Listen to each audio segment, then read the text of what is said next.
Bonjour et bienvenue sur ma chaîne Rayonnante après 50 ans. Je suis Isabelle Agassi, coach au mieux-être et nutrithérapeute et je suis là pour parler aux femmes qui souhaitent vieillir en santé et en restant jeunes, autant dans leur corps que dans leur tête et incarner leur yin, leur énergie féminine pour rayonner. Alors j'aimerais ici vous parler du meilleur repas à sauter selon moi si vous avez 50 ans et plus et vous donner mon expérience.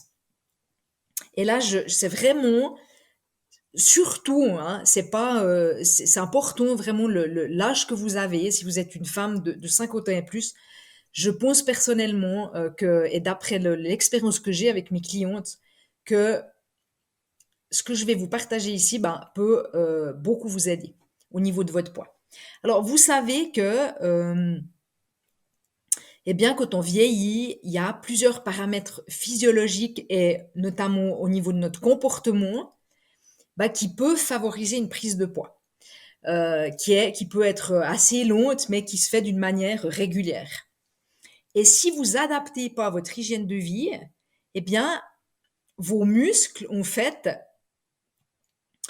vont gentiment, vous allez les perdre, hein, de plus en plus, et puis le gras va prendre la place du muscle, malheureusement. En vieillissant, eh bien, on subit une fonte de la masse musculaire. Et en parallèle, il y a une baisse de notre métabolisme. Alors, qu'est-ce qui fait tout ça? Eh bien, justement, le fait quand on vieillit, on fait moins de sport. Moi, j'ai beaucoup de clientes qui font, en tout cas, pas de musculation. Donc, elles font elles peuvent faire du cardio. Elles vont privilégier, je dirais, le cardio, faire du vélo, faire de la marche, de la course à pied, etc. Mais au fait, elles font pas de renforcement musculaire. Donc, elles ne développent pas leur masse musculaire. Le métabolisme avec l'âge, il baisse. Certaines, femmes ne font plus du tout de sport, donc il y a une baisse de l'activité physique. Il y a notamment des dérèglements hormonaux, surtout après la ménopause. Il y a une chute, ça je l'ai déjà expliqué dans d'autres vidéos, il y a une chute des œstrogènes. Et cette chute des œstrogènes, elle va favoriser l'accumulation des cellules graisseuses. Et puis, ces cellules graisseuses, elles vont notamment s'accumuler autour de votre abdomen, hein. C'est vraiment le ventre qui va beaucoup prendre. Et puis, il faut aussi savoir que la glande thyroïde, elle peut aussi tourner au ralenti durant cette période de ménopause. Et puis ça, évidemment que ça favorise une prise de poids, comme vous le savez, puisque ça va baisser également votre métabolisme. Il y a également la prise de certains médicaments qui peuvent faire grossir, notamment des antidépresseurs. Il faut vraiment, vous savez, quand vous prenez des médicaments, essayez vraiment de bien lire en fait les effets secondaires. Et très souvent, on n'en est pas consciente, mais il y a beaucoup de médicaments dont les effets secondaires sont la prise de poids. Voilà. Donc en fait, par rapport au repas, par rapport à ce que je viens de vous dire, le repas que moi je vous conseille de, de louper quelque part, en tout cas de le prendre, mais d'une manière très légère, eh bien, c'est le repas du soir. Parce que si vous voulez mincir, personnellement, c'est le repas qui va le plus vous aider. Alors, il y a des personnes, ça c'est beaucoup, on parle beaucoup de jeûne intermittent, qui choisissent en fait de sauter le petit déjeuner. Il y en a même qui sautent le repas de midi, hein. Et puis d'autres, qui ne mangent pas le soir. Mais c'est vrai que quand on veut mincir, c'est vrai que de choisir le bon repas à manquer, ça peut faire toute la différence. Alors, bon, il y a des études qui montrent que, de toute façon, c'est vrai vous aurez des études qui vont vous dire qu'il faut pas prendre de petit déjeuner, d'autres qui vont vous dire qu'il faut pas prendre de repas du soir. Enfin voilà, donc il y a un peu tout et son contraire, c'est toujours pareil. Et puis, bon, moi, ce que je vous propose plutôt, c'est si vous souhaitez mincir, c'est d'essayer de manger un petit déjeuner de bonne qualité, de manger un bon repas de midi, Pourquoi? Parce que c'est là que vous aurez c'est là que votre capacité digestive est la plus élevée. C'est là que le corps, ben, il va le mieux, si vous voulez, brûler ce que vous lui donnez. Le soir, votre corps, il se met en stand-by, il se met en pause, il éteint les lumières pour se préparer à dormir. C'est pas à ce moment-là qu'on a une capacité digestive qui est très élevée. Donc, si on mange le soir des aliments trop lourds, si on mange trop tard, trop gras, enfin, vous voyez, une assiette trop riche, eh bien, ça va perturber notre sommeil, ça va nous amener de l'acidité, puis ben, ça va pas aider, en fait, ça va pas vous aider à perdre du poids. Donc, en fait, le, le, le, le fait de ne pas manger le soir, eh bien, vous allez jeûner pendant la nuit et ça va être plus efficace.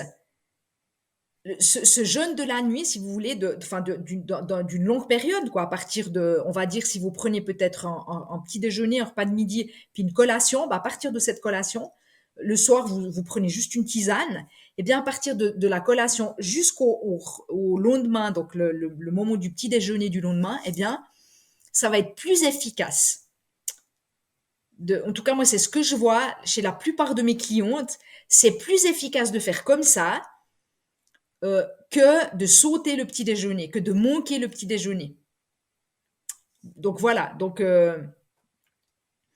moi, c'est vrai que je vous conseille de faire ça. Moi, ça m'arrive de ne pas manger le soir si et je vois que en vieillissant, si vous voulez, plus en fait quand je prends un bon petit déjeuner et puis que je prends un repas de midi, un bon repas de midi aussi qui est bien équilibré, bah, j'ai beaucoup moins faim le soir en fait.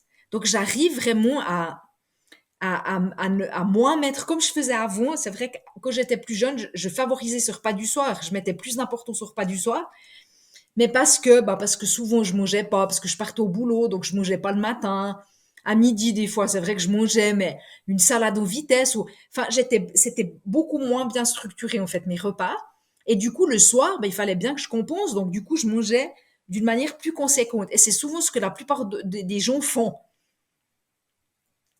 Actuellement, c'est vrai que je vois quand je prends mon petit déjeuner, je vais au sport le matin. Donc du coup, vers 9 heures comme ça, quand je rentre, c'est vrai que j'ai faim parce que si j'ai été faire justement de la muscu ou du renforcement musculaire, eh bien, j'ai besoin d'énergie. Donc je me prends un bon petit déjeuner à 1 heure, aux alentours de 13 heures. Bah là, c'est là que je vais prendre mon repas de midi. Puis aussi qui est bien, donc je mange une protéine, je mange des légumes, ma salade en entrée, donc est suffisamment. Donc hein, je suis pas dans de la restriction, donc je mange bien. Et ben c'est vrai que je prends une collation en général à 17 heures comme ça, un fruit, quelques amandes, quelques voilà des petits oléagineux comme ça. Mais le soir, souvent, j'arrive à sauter le repas du soir. Je prends juste une tisane ou je prends une chicorée parce que je n'ai pas forcément faim. Donc, vous voyez que voilà, et c'est vrai que ça aide quand même, ça favorise beaucoup plus facilement une perte de poids en fait de zapper ce repas du soir. Donc moi, je vous encourage vraiment à essayer. Hein. Mais donc, je ne suis pas en train de vous dire là, je veux juste que ça soit clair, je ne suis pas en train de vous dire de ne pas manger suffisamment. C'est pas je saute un repas parce que je veux perdre du poids et puis du coup voilà je saute le repas même j'ai faim mais je saute le repas parce que je veux mincir. C'est pas ça que je vous dis hein, parce que ça va être contre-productif.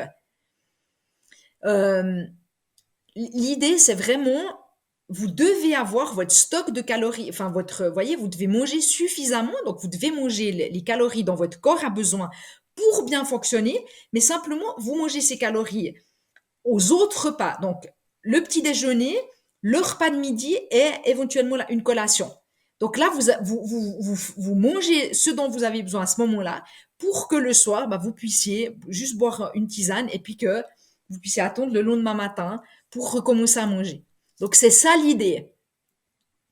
Euh, voilà, donc moi c'est un peu ça que j'avais envie de vous partager dans cette vidéo aujourd'hui. Donc mettez l'accent sur les autres repas et puis le repas du soir, eh bien, essayez de temps en temps, en tout cas déjà une fois ou l'autre, essayez peut-être de ne pas de le zapper et puis de voir comment vous vous sentez.